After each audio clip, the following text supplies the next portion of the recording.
Mike Wolfe, a member of the American Pickers, has announced that he would not be selling the vintage musical instrument that comes with his collection. Recently, the star of the History Channel posted a video on his Instagram stories in which he displayed the vintage guitar that he discovered. The vintage national guitar was shown in a number of photographs taken by Mike, who is 59 years old, and displayed it from a variety of perspectives. Within the collection of photographs, there were a few that focused on the neck of the guitar, some that highlighted the strings of the guitar, and a few that just showcased the beauty of the complete instrument. Throughout all of the pictures, the guitar was displayed on a wooden guitar stand. Mike credited woodmaster Ryan Davis for designing the stand in one of the captions that he included in his stories. In addition, the reality star made it quite clear that he would not be selling the guitar in any of his stories. The American Pickers star replied plainly, "No, this national is not for sale," in response to the question. In a different caption, Mike said that the Nashville 101 guideline is that one must always have a guitar available to them. In spite of the criticism he has received recently for his decision, it seems that he is not going to change his mind about selling some antiques that he discovers. The television personality is the proprietor of Antique Archaeology, which operates one site in LeClaire, Iowa, and another in Nashville, Tennessee. Both of these locations are open to the public. According to information that was exclusively disclosed by the United States Sun, buyers were irritated by the fact that Mike's Iowa business sold items rather than authentic antiques. It's a jam. Regarding the Iowa business, a dissatisfied consumer recently said the following on Google reviews: "Seriously, there was only a handful of items that had the potential to be picked. The remainder of it consisted of low-cost products with a Chinese brand that was utilized to advertise the business. Yeah, I get that it's a tourist trap, but come on, show some more creativity than that.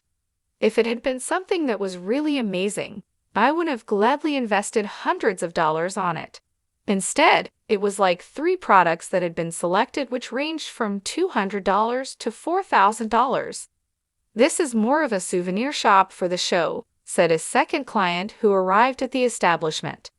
"Really not a lot of antiques at all." A third person said, "I was quite dissatisfied. We chose this particular route specifically for the purpose of having this experience, and we made this a special stop on our way home." Both of these buildings are somewhat modest in size and mostly include gift stores that sell their own products. As a keepsake, I purchased an item that was tagged $3 but ended up costing me $9. Where exactly is it, considering how much Mike and the crew have chosen to pick? "It was wonderful to see you in person," said a fourth individual. "Regrettably, the only thing that was available for purchase was swag. There were a lot of intriguing products, but they were not available for purchase. The staff was very pleasant.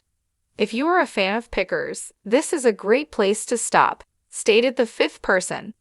"Aside from that, it's nothing more than a retail store that sells a lot of items that is imprinted with a company's name and a few whimsical antiques.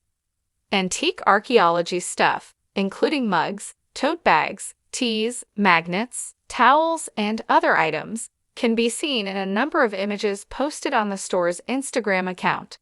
Despite the fact that Mike is not one to get involved in internet drama, he did reply to some of the comments that were leveled against the products and services that his store provides.